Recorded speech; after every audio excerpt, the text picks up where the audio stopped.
할렐루야. 사랑하는 성도 여러분, 오늘부터는 복 있는 사람 에스라를 묵상하도록 하겠습니다. 역대상하를 묵상하면서 하나님의 은혜를 경험했던 것처럼 오늘부터 묵상하는 에스라서를 통해서 또 다른 하나님의 계획하심과 역사하심을 경험하는 귀한 시간들이 되기를 원합니다.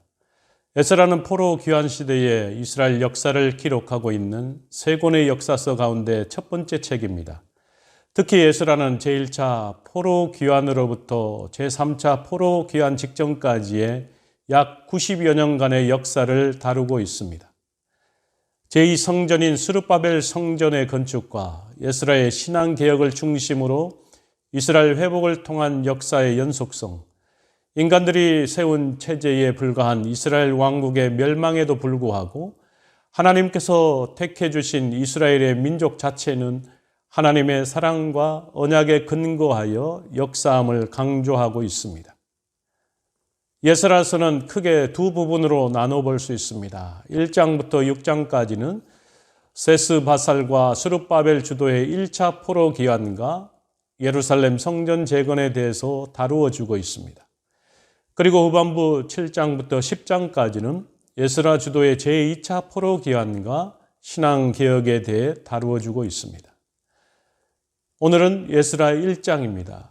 새로운 일이 일어났습니다. 과거에 하나님은 빈번하게 외국의 왕들을 대리인으로 사용하셨습니다. 하나님의 목적은 언제나 이스라엘을 징계하기 위한 것이었습니다. 그 열방들은 하나님의 진노의 채찍이었던 것입니다. 역대기 저자의 이 행동의 최종적인 사례는 바벨론 포로로 끝난 황폐함을 기록해 주고 있습니다. 역대하 36장 17절 말씀에서는 이렇게 기록하고 있습니다. 하나님이 갈대아 왕의 손에 그들을 다 넘기시매 그가 와서 그들의 성전에서 칼로 청년들을 죽이며 청년 남녀와 노인과 병약한 사람을 긍휼히 여기지 아니하였으며 라고 말씀하고 있습니다. 그러나 이제는 하나님께서는 이스라엘이 고국 땅으로 돌아갈 수 있도록 구속하시려는 긍정적인 의도를 가지고 바사왕 고레스의 마음을 감동시키셨으므로 하나님께서 국가를 이용하시는 것이 새로운 목표를 내포하게 되었다라는 것입니다. 다윗 왕조가 무너지고 바벨론의 포로로 끌려갔던 유대인들이 다시 유대 땅으로 돌아오게 되었던 것입니다. 바벨론 제국이 무너지고 새로운 제국으로 등장한 메데 바사의 고레스 왕은 식민지 백성들이 본국으로 돌아가도록 허락했습니다. 바사왕 고레스는 바벨론 제국을 무너뜨리고 바사, 즉 페르시아 제국을 건설한 인물로 그의 등장에 대해서는 당시부터 약 160여 년 전에 이사야 선지자가 예언한 바가 있습니다. 이사야 44장부터 45장에서 고레스가 열국을 정복하게 될 것과 이스라엘을 포로에서 해방시키고 성전을 다시 재건하게 될 것을 예언해 주고 있습니다. 고레스가 바벨론을 정복하고 페르시아 제국을 세울 당시 이스라엘은 바벨론 제국에 멸망하여 이방 땅에서 포로 생활을 하고 있었습니다. 그리고 그 기간은 제1차 바벨론 포로가 이루어진 BC 605년을 기준으로 할 때 예레미야가 포로 생활 기간으로 예언한 70년에 이르고 있었습니다. 예레미야 29장 10절에서 이렇게 말씀하고 있습니다. 여호와께서 이와 같이 말씀하시니라. 바벨론에서 70년이 차면 내가 너희를 돌보고 나의 선한 말을 너희에게 성취하여 너희를 이곳으로 돌아오게 하리라. 아멘. 이에 하나님께서는 바벨론을 무너뜨리고 바사 제국을 건설한 고레스의 마음을 감동시키셨습니다. 마음을 감동시키시고 이스라엘 자손들의 귀환과 예루살렘 성전 재건을 허가하는 칙령을 내리게 하신 것입니다. 이때 고레스가 페르시아 제국의 왕으로 즉위한 원년인 BC 586년이었습니다. 페르시아 왕 고레스는 바벨론의 포로로 잡혀와 있던 모든 공동체들을 구별 없이 돌려보냈습니다. 포로들을 고국 땅으로 돌려보내고 그들의 종교를 허락함으로써 변방을 안정시킴으로 세금을 걷어들이는 국가의 수입 증대를 시키려는 친식민지 정책을 펼쳤던 것입니다. 고레스 왕은 유대인들에게 조서를 내려 예루살렘에 하나님의 성전을 지을 것을 명령했습니다. 첫째로 하늘의 하나님께서 내게 예루살렘 성전 건축을 명령하셨다라고 그는 이야기하고 있습니다. 오늘 2절 말씀에 보면 이렇게 기록하고 있습니다.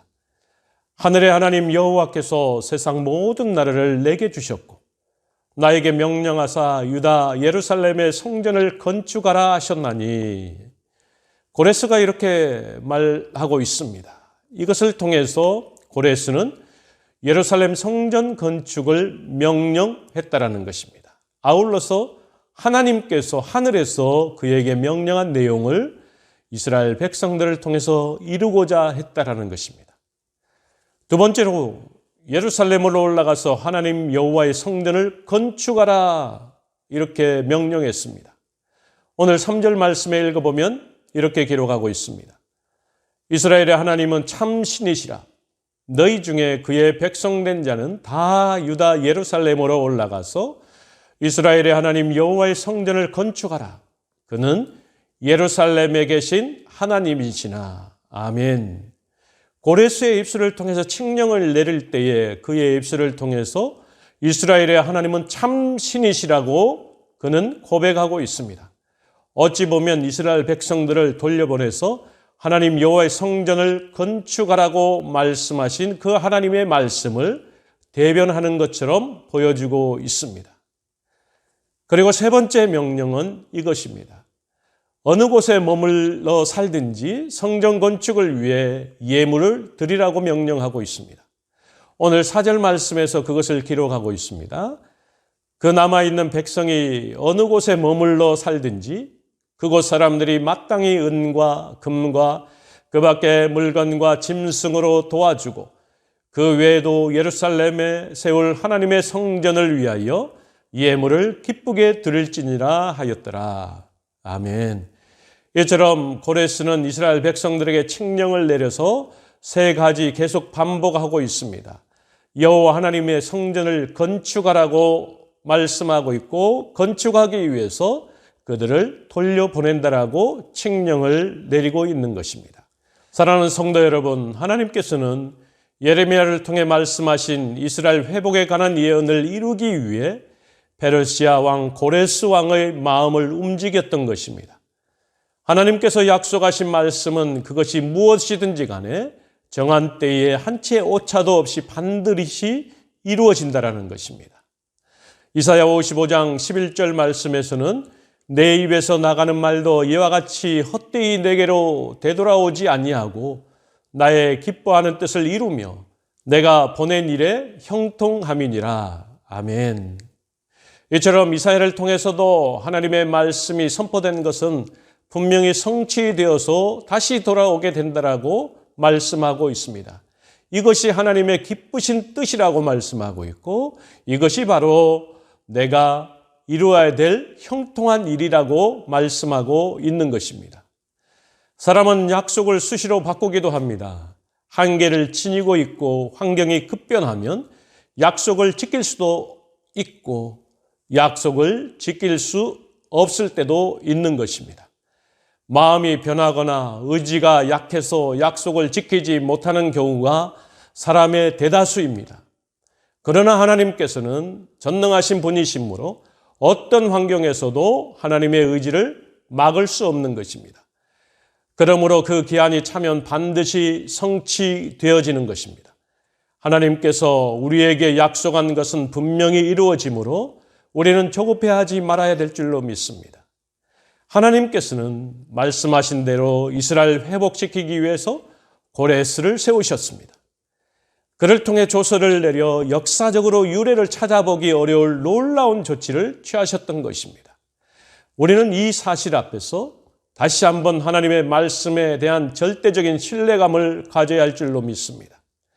하나님은 그 은총을 70년 동안의 포로 생활을 통해 백성들을 징계하셨으면서도 죽음에 붙이지 아니하시고 회복하셨습니다.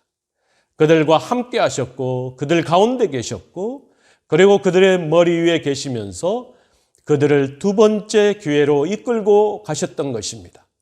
이 위대한 구속 계획 안에서 그들의 위치를 확고히 하는 새로운 기회를 허락하셨다라는 것입니다. 여호와 하나님께서 바사왕 고레스의 마음을 감동시키시며 그가 온 나라에 공포도 하고 조소도 내려 바벨론에서 돌아올 수 있게 하신 것처럼 신실한 백성들도 유다와 베냐민 족장들과 제사장들과 레위 사람들과 그 마음이 하나님께 감동을 받고 올라가 이렇게 응답하고 있는 것입니다.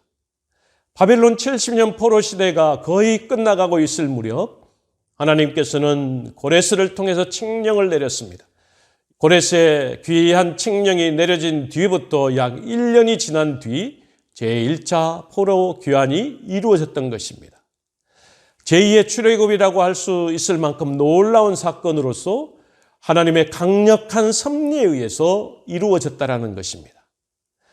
출애굽을 상기시켜주는 모습들 중에 하나는 새롭게 정복된 바벨론 이웃들이 귀한 자들에게 성전 건축을 위하여 은과 금과 그리고 여타 선물을 제공하도록 했던 것입니다. 그 남아있는 백성이 어느 곳에 머물러 살든지 그곳 사람들이 마땅히 은과 금과 그 밖의 물건과 짐승으로 도와주고 그 사면 사람들이 은그릇과 금과 물품들과 짐승과 보물로 덮고 그 외에도 예물을 기쁘게 드렸더라. 아멘. 또한 고레스는 이스라엘 대표자인 세스바살에게 전날 느부갓네살이 예루살렘 성전에서 탈취해 온 각종 성전 기물들을 반환했습니다. 고레스 왕이 또 여호와의 성전 그릇을 꺼내니 옛적에 느부갓네살이 예루살렘에서 옮겨다가 자기 신들의 신당에 두었던 것이라. 고레스가 창고제기 미드르다덱에게 명령하여 그 그릇들을 꺼내어 세워서 유다 총독 세스바살에게 넘겨주니. 아멘. 이사야 선지자는 이스라엘 자손들이 포로에서 돌아올 즈음에 그들의 머리 위에 영원한 희락을 띠고 기쁨과 즐거움을 얻으리니 슬픔과 탄식이 사라지리라 라고 예언했습니다. 예레미야 선지자도 동일한 내용의 예언을 했습니다. 이처럼 이스라엘 자손들은 풍성한 물질과 귀한의 기쁨 속에서 고국으로 돌아올 수 있게 되었던 것입니다. 뿐만 아니라 신앙의 생명과도 같은 성전 기물들까지 되찾아 돌아올 수 있게 되었던 것입니다. 우리는 여기서 교훈 한 가지를 얻을 수 있습니다. 하나님께서 속한 것들은 결코 잊어버리시거나 내버리시지 않으시고 반드시 보존하신다는 것입니다. 하나님께서는 그 백성과 성전의 기물들까지도 되찾으셨습니다. 우리의 소망이 여기 있는 것입니다. 한번 하나님의 소유가 되면 결코 하나님께 버림받지 않는다는 사실입니다. 이 얼마나 감사한 일이고 놀라운 일입니까? 예수님께서도 마찬가지로 요한복음 6장 37절에서 약속하고 있습니다. 아버지께서 내게 주시는 자는 다 내게로 올 것이요 내게 오는 자는 내가 결코 내쫓지 아니하리라 라고 말씀하고 있는 것입니다. 또한 요한복음 10장 29절에서는 그들은 주신 내 아버지는 만물보다 크심에 아무도 아버지 손에서 빼앗을 수 없으리라고 증언하고 있습니다. 사랑하는 성도 여러분, 우리는 하나님의 자녀들입니다. 그의 소유된 백성들입니다. 하나님께서는 우리를 눈동자처럼 지키시고 보존하시고 회복하시는 분이라는 사실을 오늘 에스라 1장 통해서 다시 한번 경험할 수가 있습니다. 페르시아의 고레스 왕을 통해서 순차적으로 고국의 땅, 이스라엘 땅으로 돌아오게 하고 뿐만 아니라 돌아와서 성전 건축을 다시 하게끔 도우시는 분이 전능하신 하나님이라는 것입니다. 오늘도 그 하나님과 함께하는 귀한 날 되기를 주의 이름으로 간절히 축원합니다. 같이 기도하겠습니다. 전능하신 여호와 하나님 아버지 참으로 감사합니다. 이제 에스라를 통해서 하나님께서 포로로 끌려갔던 백성들이 돌아오는 것뿐만 아니라 하나님께서 다시 성전을 일으키시고 건축하게끔 하셨던 그 놀라운 은혜를 또 한번 경험합니다. 이방의 왕, 페르시아 왕, 고레스 왕을 통해서 그 일들을 이루어가도록 그의 마음을 감동시키셨습니다. 그 감동이 온 백성에게도 감동이 되어 그 일들을 이룰 수 있었던 것을 다시 한번 고백합니다. 전능하신 하나님께서 한번 취하신 것은 결코 버리지 아니하시고 회복하시고 하나님의 뜻을 이루어내시는 분임을 오늘 살아가는 우리 모두가 경험할 수 있도록 인도하여 주옵소서. 오늘 한날 주님의 손에 의탁하오며 예수 그리스도의 이름으로 간절히 기도하옵나이다. 아멘.